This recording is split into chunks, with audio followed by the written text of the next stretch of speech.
All right, it is here. Thank you all for joining me once again here on Planet Hog, where everything is not made in China. Man, oh man, I was dreading doing this. I really was. But,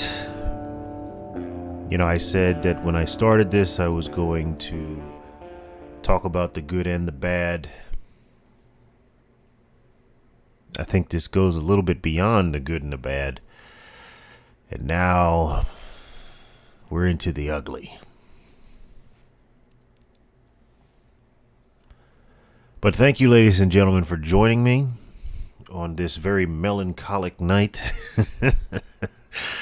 But we'll get through it, man. We will get through it. And what you have before you, ladies and gentlemen, is what I've been working on for, better part of this last week. Just when I can. Doing a little bit of light research, some fact checking.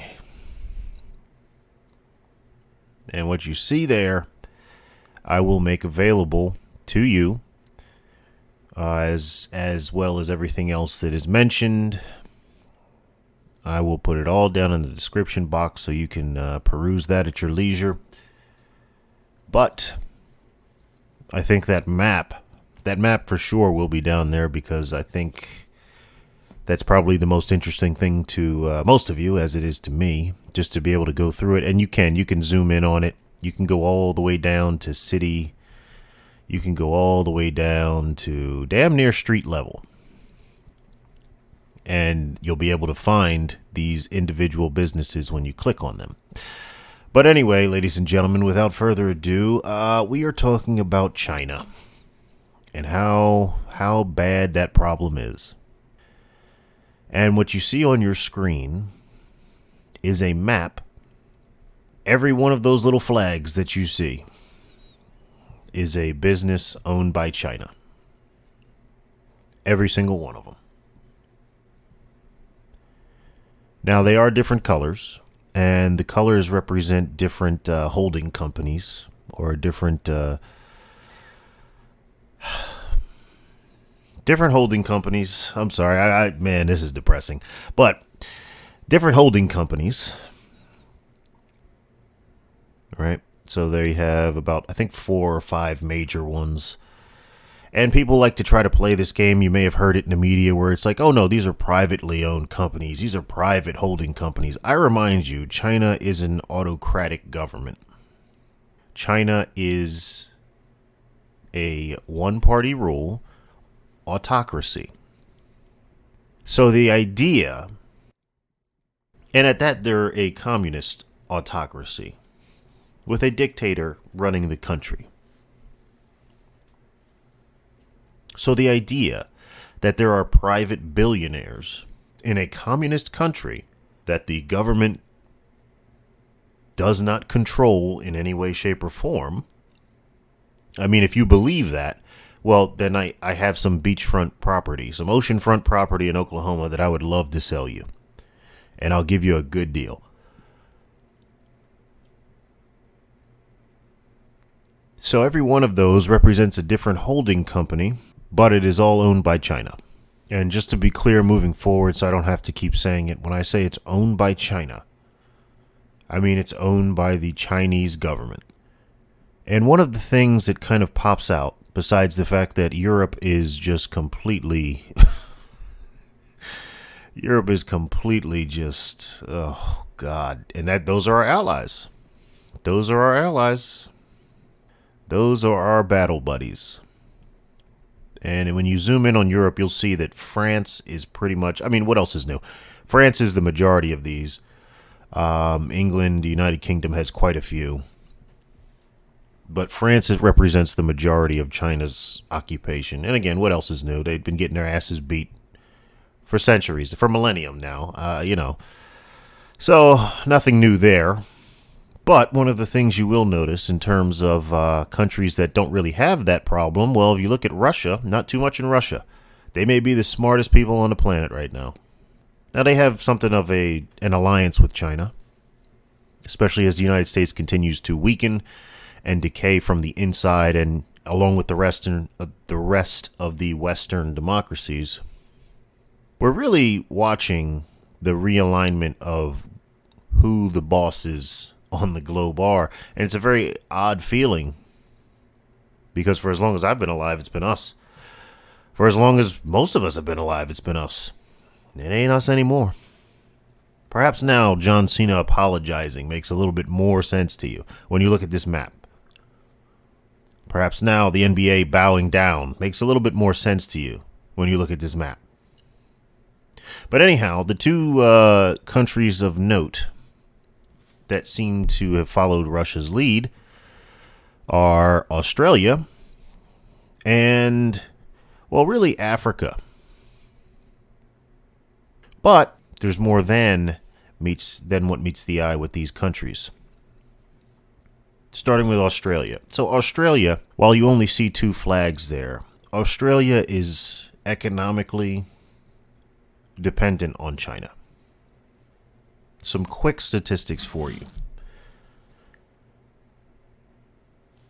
About 70%. I'll just read it to you. About 70% of China's iron ore comes from Australia. 33% of all minerals that Australia exports go to China.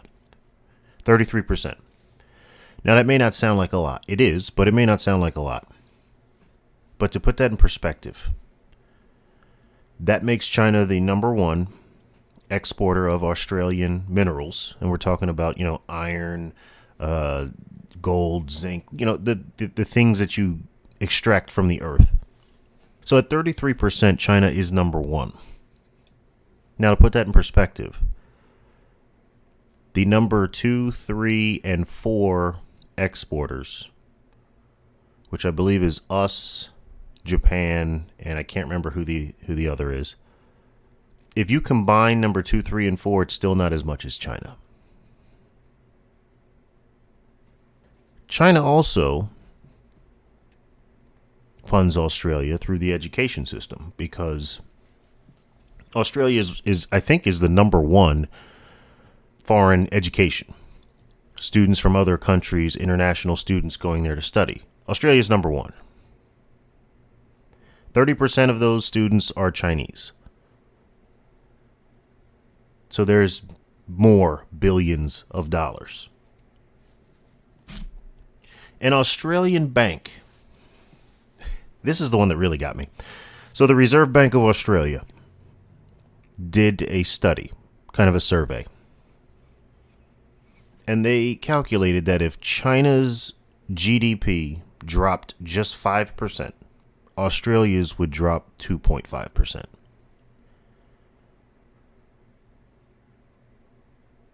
That right there is proof positive of how dependent Australia is on China. Now, there's been talk of a trade war and things of that nature between Australia and China. It's not likely to happen. There is an article that I'm going to include in here, and it's some Australian muckety-muck talking about how China actually needs Australia. For food, for minerals, for things of that nature. This, in my opinion, is totally false. This is blowing sunshine up the wahoo. This is like those oxygen masks that come out when your plane is about to crash. Because when you breathe the oxygen, it relaxes you. Your body loosens up. It's almost like being high. So you just kind of accept what's about to happen, which is you dashing into a million pieces into a fireball. It's not meant to save you. It's meant to sedate you. Well, that's kind of how I take this news article, and most of the mainstream media for that matter. But anyhow, this Aussie wants to explain how China needs Australia, and Australia needs China. He's trying to make this thing a mutual. We need each other. We're screwed without each other. Well, here's the thing. Is there somewhere else that China could possibly get minerals? Is there somewhere else where China could possibly get food? Is there another country or continent that China could probably be investing in? A continent full of countries that are the poorest in the world, that, everybody has kind of neglected to some extent. I mean, I don't like to use the word neglected because it carries an implication that it was the world's responsibility to build up this nation. And we're talking about Africa. Currently, Africa's largest trading partner is China. And that's food and minerals. But not only that. China has begun to outsource, all the grunt work, all the unskilled labor jobs, right? That we used to associate with China. They don't do that anymore. They've moved past that now. They in their development, they are beyond that. Over the past decade or so, they have been outsourcing that. Not even really the past decade, really. It's been about maybe 5 to 7 years. They've been outsourcing that to Africa. Africa is the number one source for cheap labor for China. So they move those jobs there. And those people are happy to have those jobs because they have nothing. But it's not just that. How about $3.2 billion to build a railway in Kenya? How about $5.26 million to build a dam in Guinea?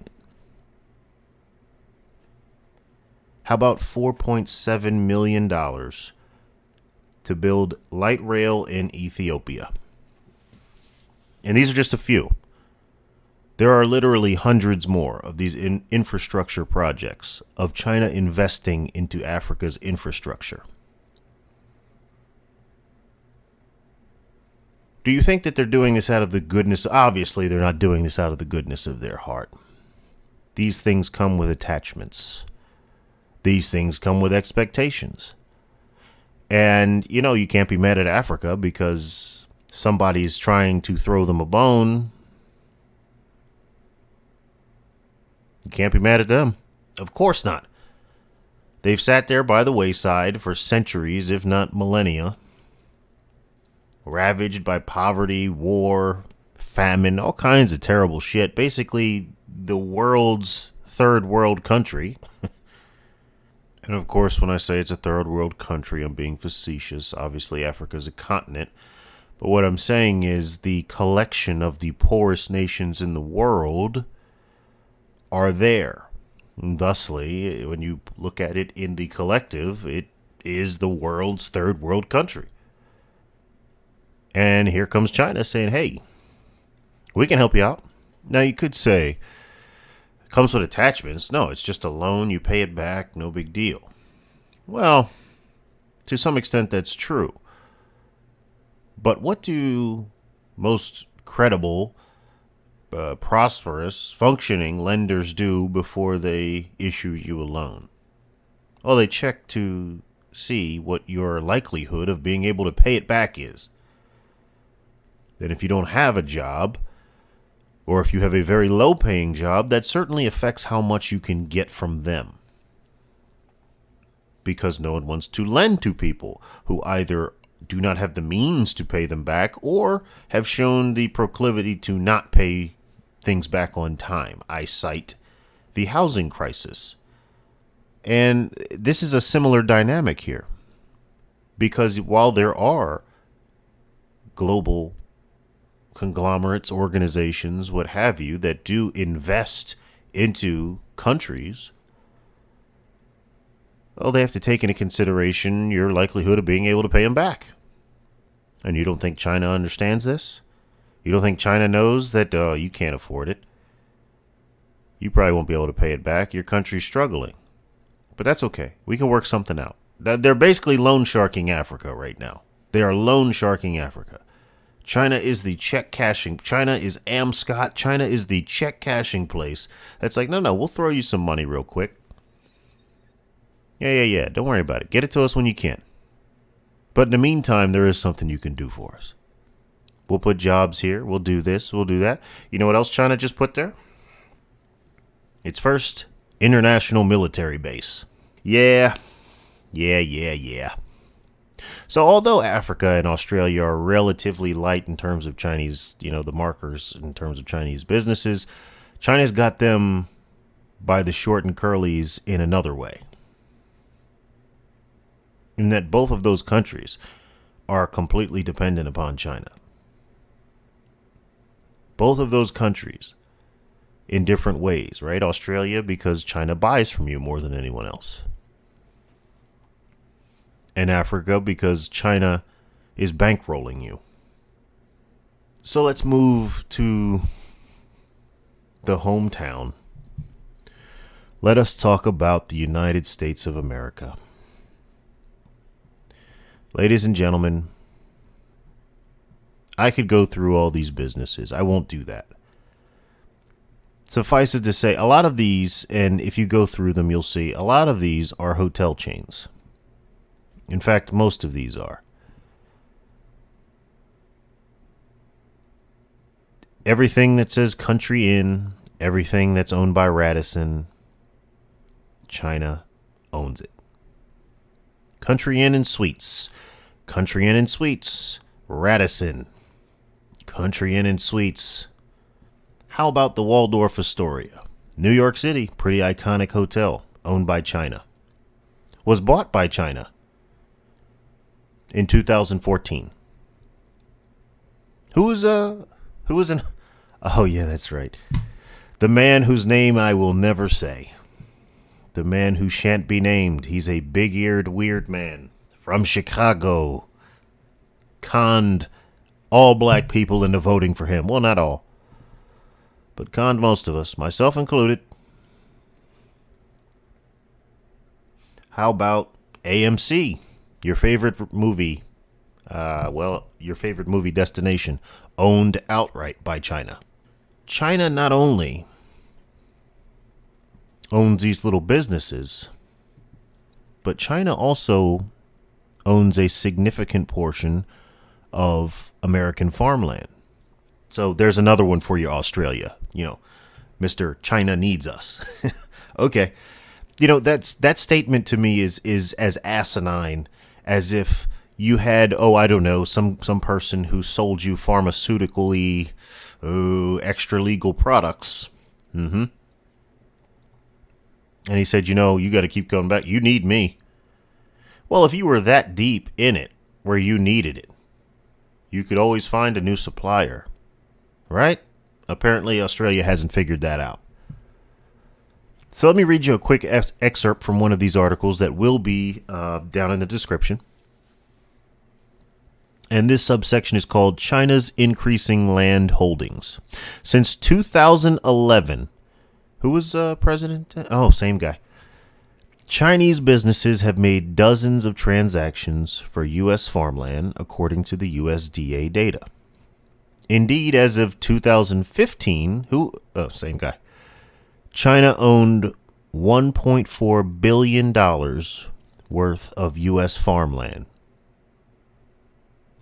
And now it's likely to buy a lot more. And of course, China's about to buy a lot more because, well, the gang's back in office again. You see, China's investment, you could say, purchasing, acquisition of American land and properties reached its highest in 2016.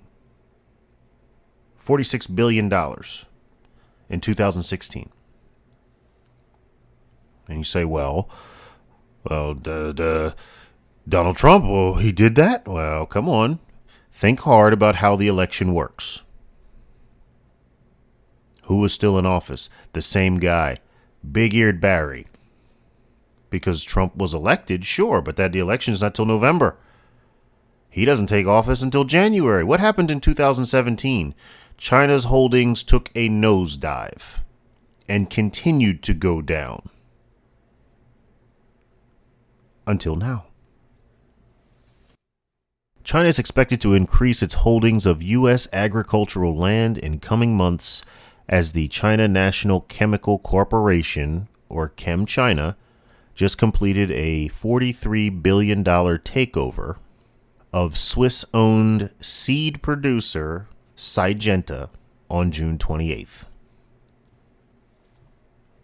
Citizens and lawmakers alike are concerned. Quote, the more control foreign interests have in our food system, the less we have, obviously, says Tim Gibbons, a director for the Missouri Rural Crisis Center, an advocacy organization based in Columbia, to Illinois Public Media on June 25th.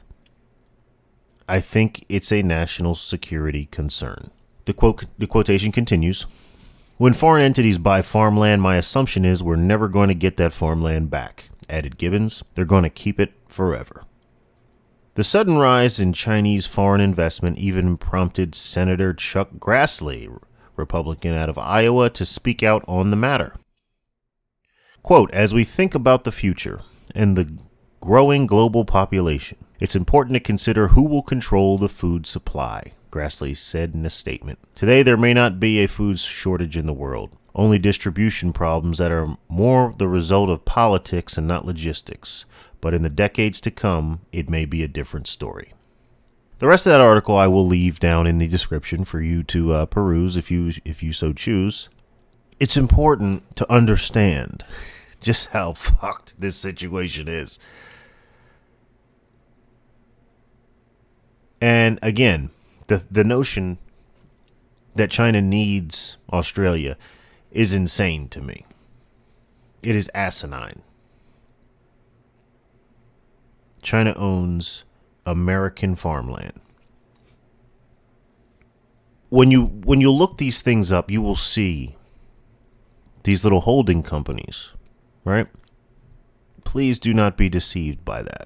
For example, one of the holding companies that does some of their purchasing, it's called Angbang, I think it is how you pronounce it. But it goes, its symbol is an A and a B, but I think it's called Angbang, or I think that's how you say it. I know that's what it's called, but I just don't know how to pronounce it. So, quick story on that. So that company was privately owned, just like all these other ones, right? Privately owned. That is until about 2018. No, not about 2018. And in 2018, the Chinese government came in and took the company over. Literally just took it over. What happened to the person who was running that company? The most relevant information, the most current information I could find only says that he was detained. So you figure that one out. The Radisson, even 25%, I believe it was, of the Hilton, of all Hilton hotels, China owns. And I'm just talking about stuff China owns outright. This isn't counting all the things that they have holdings in, like GM.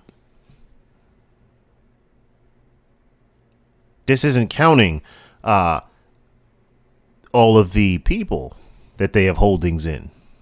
Mitch McConnell's wife. Mark Zuckerberg's wife. And then we had, last year became a big deal about the Chinese spies that infiltrated our universities to steal intellectual property, research, things of the nature. But we couldn't talk about that, right? Because that was xenophobic. You ever wonder why CNN seems to do the dirty work for China in terms of spreading its propaganda here? The Chinese news network, CNN. And now China is trying to build. I just came across this in BBC News, which was interesting. I just happened to just scroll through it to try to clear my mind before I did this. And one of the stories that I saw when I was kind of combing through the archives is that China's trying to build a campus in Budapest, Hungary. It's spreading. Now, it's being protested very heavily. Hungary is I believe it's a Christian nation. Orthodox Christian, and they're not a fan of it. So good for them for fighting back, because apparently we forgot how to do that. Now, before I leave you, because I don't like to leave you on a bad note, certainly not a defeatist note, it is bad, but it's not insurmountable. It's just a question of how badly do people want to fight it back, or if they want to fight it back at all. That's one of the problems with conservatives and the people who are now aligning with conservatives. You know, for as crazy, and they are crazy, as the left is, the one thing I will give them is they have conviction. They have dedication to their morals, to what they, well, look, their morals in quotation marks, what they deem as morals. They are dedicated. They have people on the ground who are willing to do whatever it takes. Yet and still, you can't get conservatives to stop watching the NBA. You can't get conservatives to stop watching the NFL. You can't get conservatives to stop patronizing these companies. There are conservatives that still have Netflix. There are conservatives that, you can't get the people who are mad about all this shit to just do the little bit that they can do.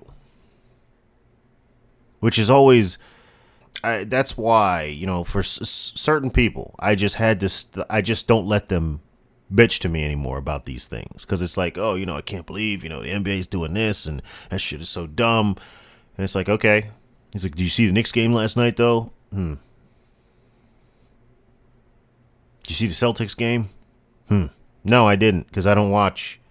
Because when I say I'm sick of the shit, I mean I'm sick of the shit.